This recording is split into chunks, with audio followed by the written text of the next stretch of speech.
intensive dynamic psychotherapy, curative intensive dynamic psychotherapy of previously hopeless and untreatable schizophrenia. Now that's a catchy title. I'm sure a lot of you don't believe it can be done, but let me define what it is that I'm really talking about. Curative. Would 35 years being off antipsychotic medication suffice as a cure?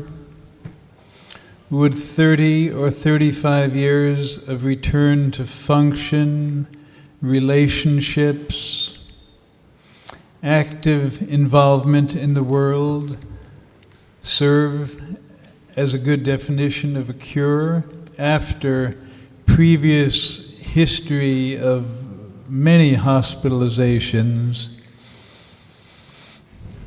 overuse of antipsychotic medication, daycares, halfway houses, every ancillary supportive psychotherapy and intervention known? Would that serve as a curative psychotherapy? The dynamic psychotherapy of schizophrenia is a very powerful tool, and yet we often eschew our psychodynamic orientation in favor of the current wisdom about the biological origins of schizophrenia and of psychosis. In so doing, we deny to the patient and to ourselves the ability to change, to transform, to really look at the underlying dynamics. But what is schizophrenia anyway? It's probably a lot of things, but it's a withdrawal of energy from the world. It's an attempt by the person to explain their world in a way that seems incomprehensible to others. So we have hallucinations and delusions. And what I've found in dealing with people and in helping them to get at least my version of a cure is that their hallucinations and delusions and chaotic thinking has never been explored before, has never been explored therapeutically. A psychiatrist will say, "Oh, you're psychotic, take this drug." This has been going on for 50 years. In 1964, there was a study at the University of Wisconsin where they found that the average time spent by a psychiatrist in the emergency room before the prescription of antipsychotic medication was 7 minutes. This is preposterous, but it was true then. I'm quite sure it's true now. What is the intensive dynamic psychotherapy of schizophrenia? It's just our usual old dynamic psychotherapeutic perspective, the belief in the unconscious, in awareness of that, the desire to make sense of previously insensible phenomena.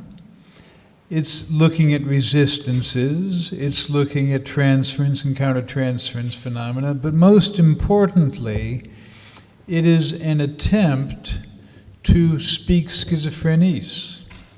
It's an attempt on our part to walk in the shoes of the person or sit in the chair of the person who's sitting there in front of us. What is schizophrenies? It's a person's own language. It's a person's own symbology. And for us to just say, well, that doesn't make sense, you must be psychotic, there, take some medicines, is not very productive. It's anathema to me. Very often I end up seeing people who've been heavily medicated for years and years, and they've never been asked the question about the origin of their delusional beliefs. And this, to me, is one of the most essential factors in the treatment of extremely psychotic people. take a history of their beliefs, take a history of how the beliefs developed, take a history and explore whatever the voices, the hallucinations, the delusions may be about, affectually, time-wise, in the course of the person's life. And as I said in our earlier talk this morning, often there are many different people talking with me as I take a history of all the believed-in entities that these people believe in. It doesn't delegitimize the person. It's actually an attempt to understand, to make sense of who they are and of their life. And as far as I know, all my patients have appreciated it. Well, what I'd like to do is to present 1, 2, perhaps more cases that clearly demonstrate what I would call a curative, intensive dynamic psychotherapy of schizophrenia. And again, by curative I mean someone who was called schizophrenic, hospitals, psychological testing, daycare, halfway houses, loaded up on antipsychotics, and 30 or 35 years later are functioning, have relationships, active in the world. Their energy has gone from their psychotic productions back to the world. They decathected the world. We worked on stuff during the course of psychotherapy, and lo and behold, they cathected the world again. To me, that's a cure. If someone wants to quibble about it, fine, we could have a discussion about that. So I'm going to start to talk, and what I'd like is for you all to be the discussants. And anytime you have a question, you don't have to wait for me to finish. I'm a big interrupter. Interrupt to your heart's content and ask. You know, Marilyn, in the previous presentation, talked about her very sensitive and tactful way. I'm not so sensitive. I once gave a talk called Insensitivity Training. I think very often psychiatrists tend to shy away from getting into material. It doesn't mean that one has to be abrasive, but it's important to be willing to enter in, try to make sense of things, and deal with what Murray Jackson called weathering the storms. Eventually, if we're lucky, if we're good at it, if we really care about the work we're doing and the person we're sitting with, we get to the most important place, to what Harry Guntrip in Schizoid Phenomena, Object Relations and the Self, a seminal book which I recommend to everybody, what Harry Guntrip called the lost heart of the self. And there we sit with the patient, with the inchoate self, and gradually, imperceptibly, movement begins to occur, and the person comes out of the chrysalis of psychosis back into the world. Nice idea, nice story. Let's see if I can actually make that be the case. I was on a public radio show a couple of years ago, and when I got there, the staff reverentially gave me an email. Thank you, doctor, you saved my life, da-da-da-da, you know, our work together was so profound, da-da-da-da. And there was a signature. I said, gee, that's funny, I wonder who that is. So I began to think about it, and I kind of had an idea of who it was. And at the end of the radio talk show, I emailed the person back, and lo and behold, it was someone I had finished seeing over 30 years previously. And for the last 30 years, this person had been pretty much out of contact with me, probably for 25 years, had remarried, her husband had died, had married again, had established relationships with her children, worked at 2 highly functional jobs, and led an extremely productive life, dealt with the death of one husband, had lived and functioned. So function-wise, relationship-wise, this person had pulled it together. Let me tell you about this chronic paranoid schizophrenic who came to me. This is maybe 5 years into my career, and I was seeing this very nice guy who was, just a guy, and he said, I knew this girl, I grew up with her, and she's had a really hard time. She was out here, she was married, and she got in the hospital 7, 8 years ago after the birth of one of her kids, and she's been through the mill. So, will you see her? I said, sure. So she came in, and of course, as they all do when they're loaded up on antipsychotics, she looked terrible. She'd once been pretty, but she was disheveled and unkempt.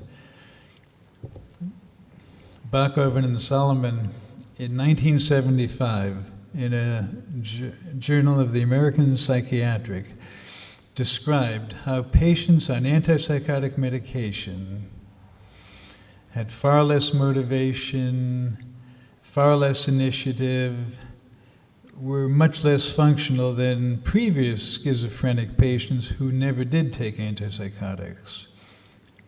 Did anybody listen? No. When Harrow and Job said the same thing in 2007 in the Journal of Nervous and Mental Diseases, I'm sure that result also about better global functioning on patients, schizophrenic patients who stopped antipsychotics, I'm sure that too was dismissed.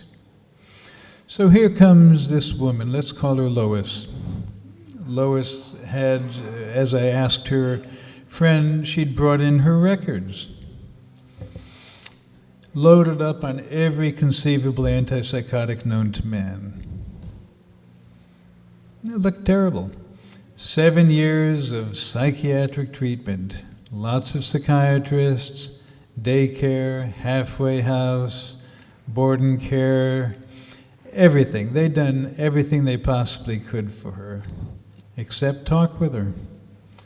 So I exchanged some pleasantries with Lois. She sits there looking abject.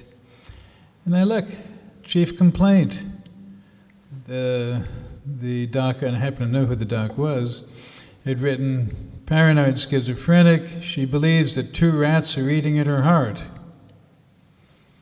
I say, hey Lois, it says here that 2 rats were eating at your heart. Oh yes, and she started to cry. And I said, well, gee, that's a very interesting thing for you to have believed, Lois. I mean, you saw that? She said, yeah, it was right here in my heart. And I said, well, what was it like?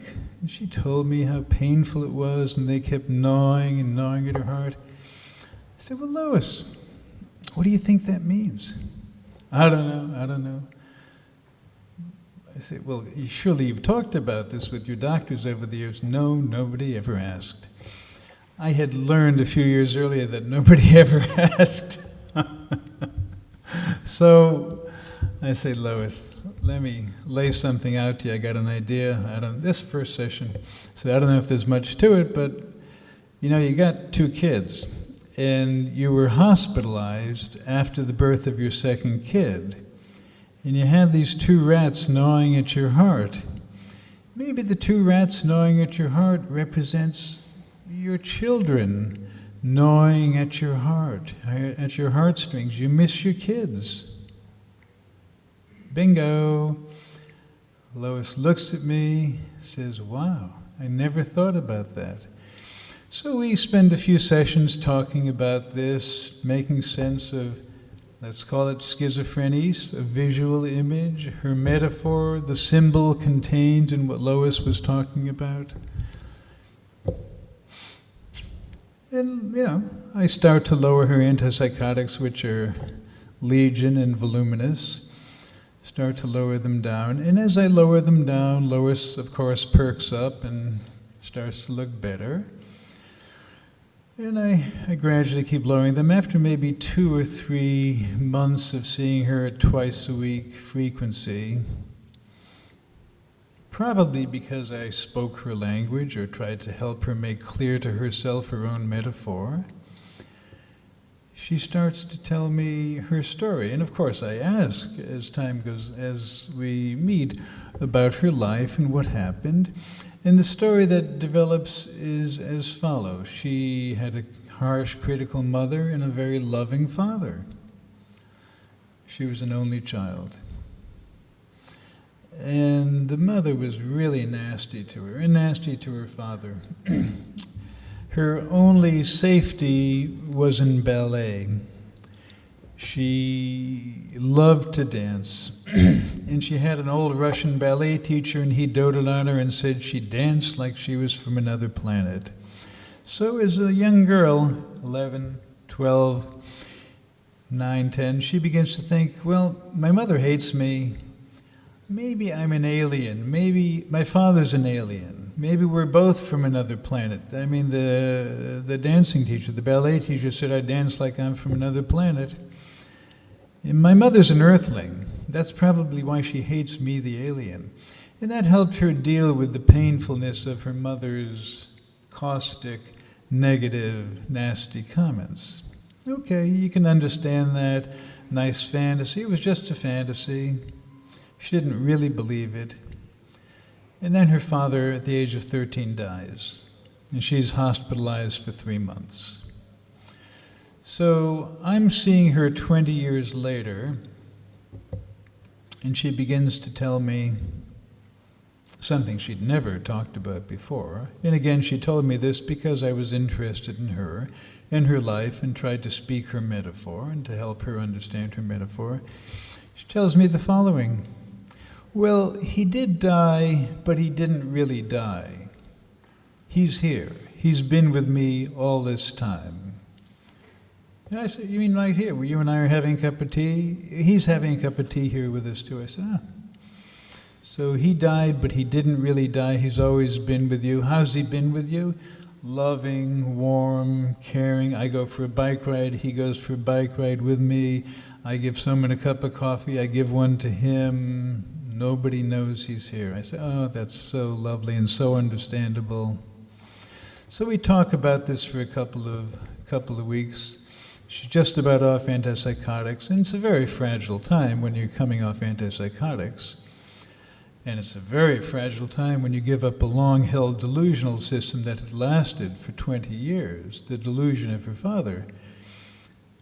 So I had to hospitalize her for a couple of days on 2 or 3 occasions for her own safety, because I was very worried about her.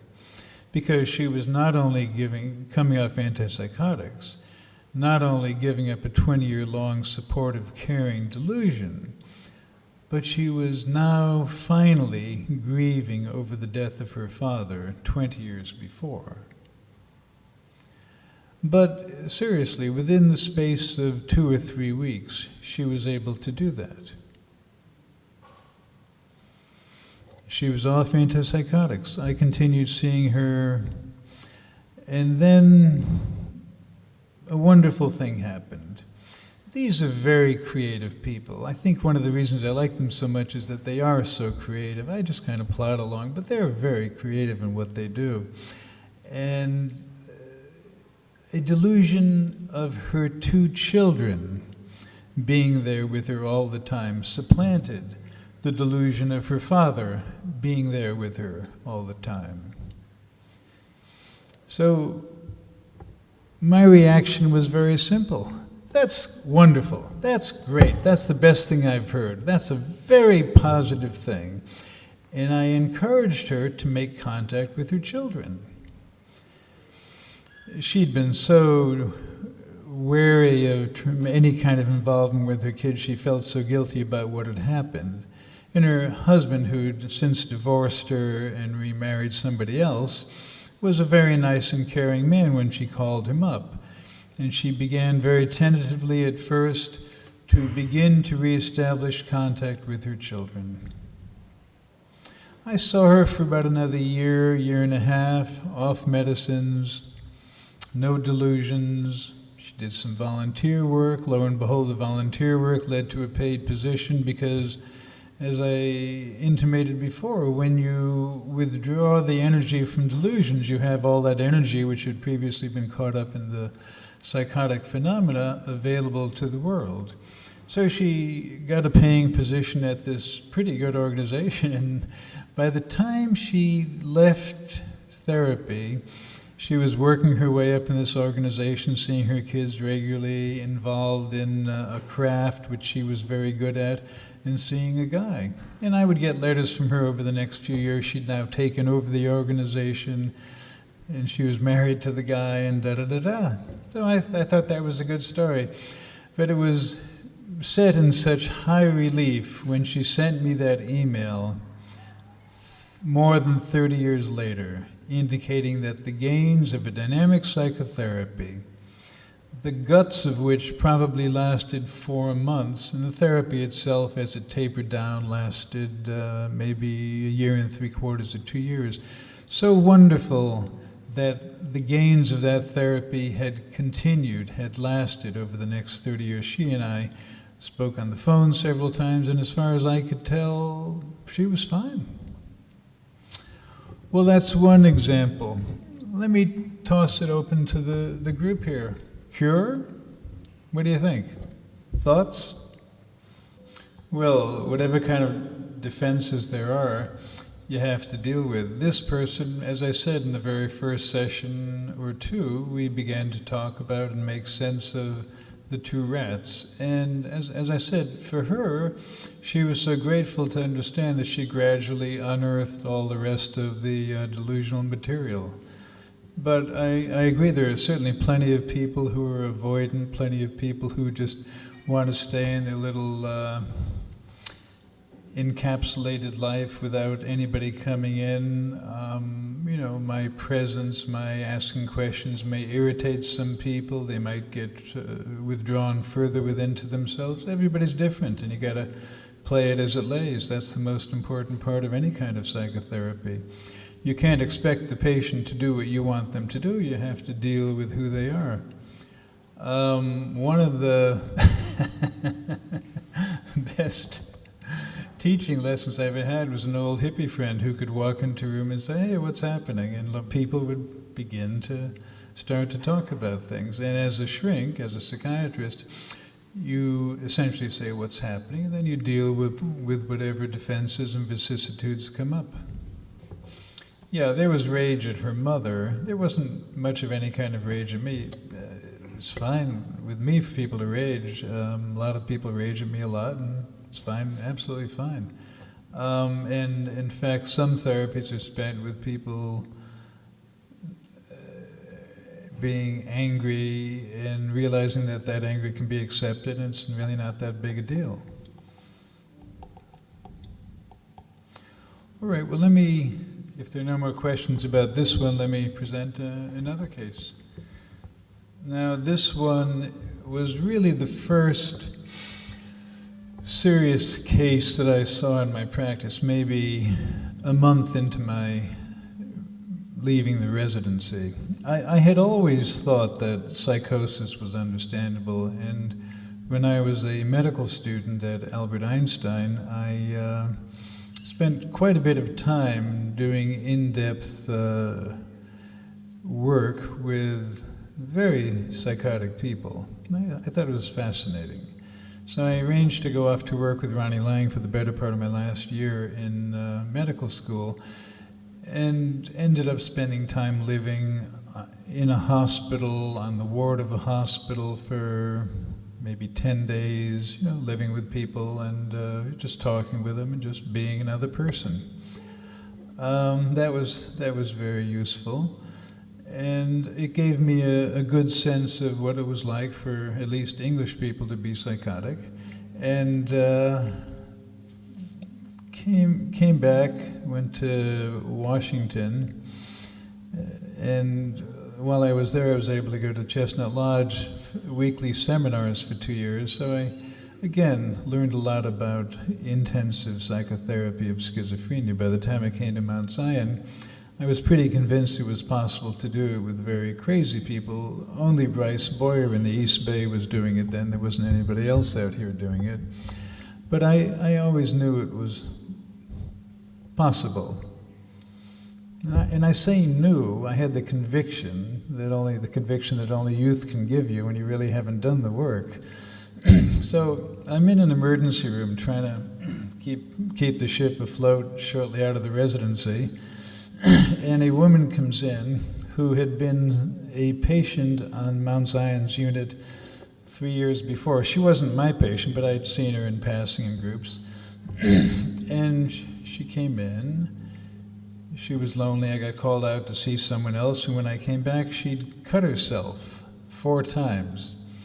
So I got a little irritated with her, and I said, what'd you do that for? And what does the number 4 mean? Let's get this taken care of. And took her across the street to the medical emergency room part of it, and they took care of her, and she came back, and we talked about why she'd cut herself, and her therapist was away, and she was hurt that the therapist was away, and oh yeah, maybe there was some anger, but no, she loved her therapist. I said, well, it's very strange that you would do that, number 1, that you would cut when you're missing your therapist. Maybe you hurt on the outside to deal with the fact that you don't know how to talk about hurting on the inside. And what about 4 cuts? Why not 3? Why not 17? What does 4 mean to you? Anyway, she went home, and I figured that was the end of it. About 6 months later, she called me, and she and her family came in. They'd been talking to her own psychiatrist for the last 6 months about transferring over to me.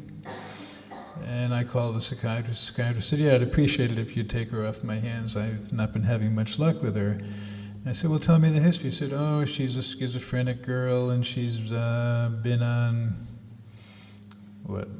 80 of stelazine and 900 of thorazine, those kinds of medicines, giant doses, 3 different hospitalizations, 2 different psychological testings saying schizophrenic.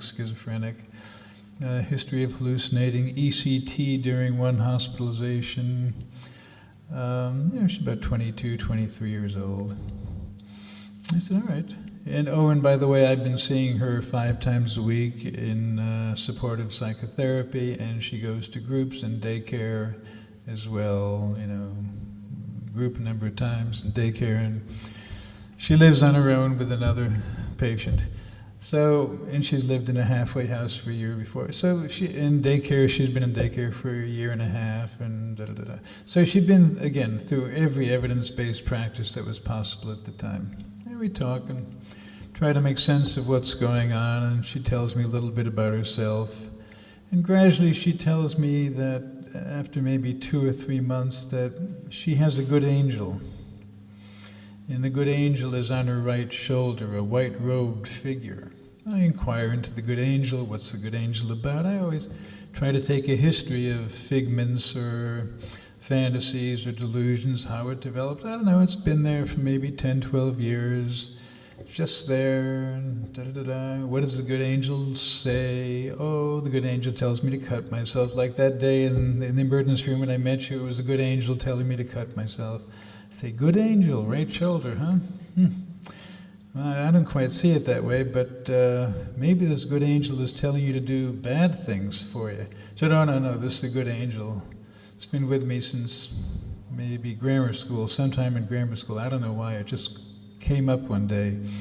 And it says that I'm such a terrible person, too. I say, it says you're such a terrible person. What's so terrible about you? I don't know. So I'm gradually lowering medicines on her. She's down to maybe 1/3 of what she was taking. And after a couple more months, she says, there's a bad devil here too. I say, bad devil? Well, tell me about the bad devil. I don't know, he just came up recently. He's telling me to do things like enjoy myself, try to live my life and do good things, and he's on my left shoulder. So we talked about it, she realized that it was a projected introject of me, and there became a little war between the good angel and the bad devil over her shoulders and stuff like that. And I didn't say they're not there. I said, well, that's what you experienced. Let's just try to understand the symbology and make sense of it. And after about 1.5 years of therapy, good angel, bad devil, she's able to leave and go home. She's taking 1/5 of the antipsychotics she was taking when she first came in. She's no longer going to daycare, no longer going to group. She's just seeing me. And from her home, some distance away, she gets a job, she comes in every week or 2, and this continues for about 2 years. So I thought that was pretty good. And I thought there was more to the story than good angel, bad devil, and they'd kind of quieted down as she understood that they probably were coming from her. We didn't understand the reasons for them, but she was feeling well enough to work and live back at home with her family. So, as I said, 2 years later, she comes back and says, okay, I'm here in therapy, and I really don't want to take any medicines. We had something yesterday about the uncanny. Remember in that first presentation that Jeff was doing, the patient said something about speaking. When Jeff was speaking, somehow he had intuited it, and she had clearly intuited that I love the idea of a person going off antipsychotics. As far as I know, I never said it to her, but she got the drift of my decreasing the medication. So I covered myself and said, well, it's against my medical advice, but of course, if that's what you insist on, I'll go along with it, and if you need to go in the hospital, need to be back on medicine, then you'll take it. You agree? She said, sure. I said, okay. She comes in the next day, and she looks kind of different, and she says in a very bombastic tone, 9 months from now is my birthday. I will decide in these 9 months if I will live or die. I look at her. It doesn't sound like this nice, meek girl I've been talking with. And then she lies down on the floor and starts to writhe around. After about 5 or 10 minutes of writhing, I say, what's happening? She said, she doesn't say anything. And then she writhes a little more. And I say, come on, tell me, what just happened here? After she stopped writhing, she says, again in a pretty bombastic tone, I'm now born in a new way. I say, you're born in a new way, huh? What do you mean? She said, I just gave birth to myself. I said, oh, that's interesting. Who'd you give birth to? And she says, I gave birth to a 4.5-year-old girl in a pink and white checked dress. She's right here. I say, no kidding. That's interesting. I mean, I see you as this 20-something girl, and you see you're a woman, and you see yourself as this 4.5-year-old girl. She said, yeah. I said, well, has this 4.5-year-old girl been with you before? I said, oh yeah, she's been with me a lot. When I look in the mirror, I see her. I say, oh, well, how did she get here? I said, I don't know, she's kind of always been with me. What's her name? Judy. Oh, Judy. Well, can Judy tell me something about what's going on? She said, well, Judy's been there since I was 4.5, and I don't know, she's just always been there. I said, is anybody else there? She said, oh, Mother God. I said, Mother God? Well, now who's Mother God? So whereas before we had this good angel, well, now we have the real deal, the Mother God, the underlying white-robed figure who has been with her since she was 4.5. And what does Mother God have to say? Oh, she says, you're such a terrible person. Such a terrible person. I say, who's such a terrible person? You? She said, oh no, not me. I say, well, let me get this straight. So there's Mother God, and this little girl is Judy, so who's the terrible person? The monster. I say, a monster? What's she look like? Oh, she's short and fat, and she's very bad. And we don't like her.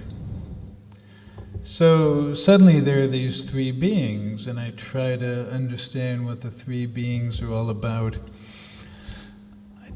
As I always do, I try to take a history. So the history that came up from all 3 of them was that this little girl, Judith we'll call her, was a very smart, creative little girl, lots of mischief. But the mother didn't really want to be bothered too much. The mother was often preoccupied with this or that. So the mother reamed out a baby bottle nipple and would put her to bed very early with milk or juice and try to get her to go to sleep right away. But often she would just lie there and fantasize. And what would she fantasize about? Well, she fantasized about how she didn't like her brother. She remembers her brother being born when she was 3 1/4, 3 1/2.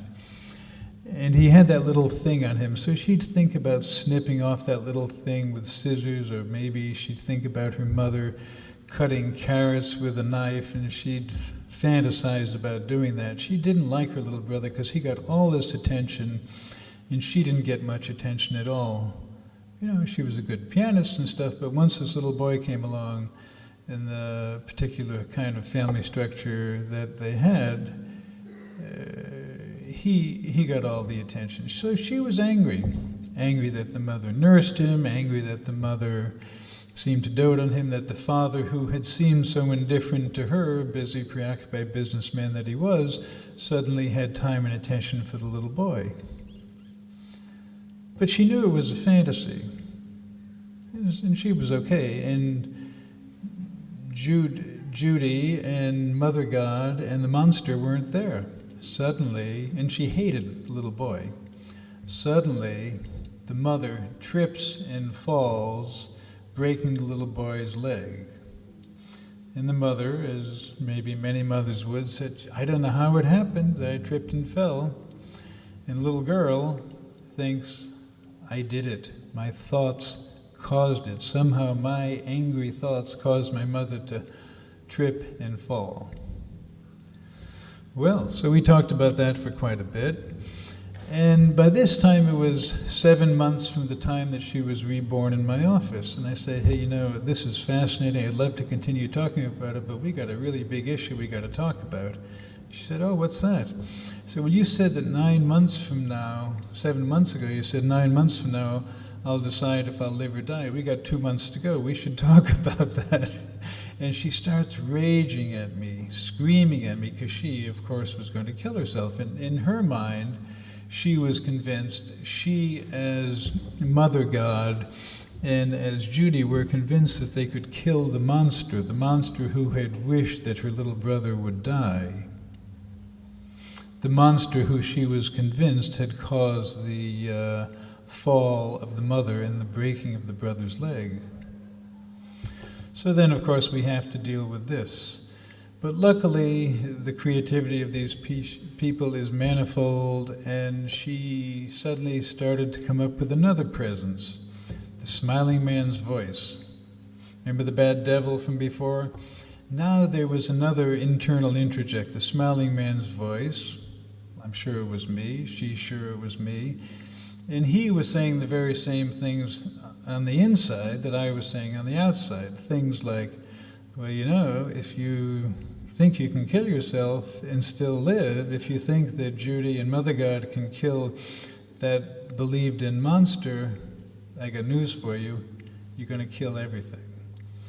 So there were some serious times. I probably hospitalized her once or twice during this time. For very short periods. I came to the waiting room, there was blood all over the place, she had cut herself, I dragged her over to the emergency room and probably swore at her a little bit about the whole thing, and then she was so happy that I'd shown so much interest, and she told my friends over at the medical emergency room what a terrible guy I was.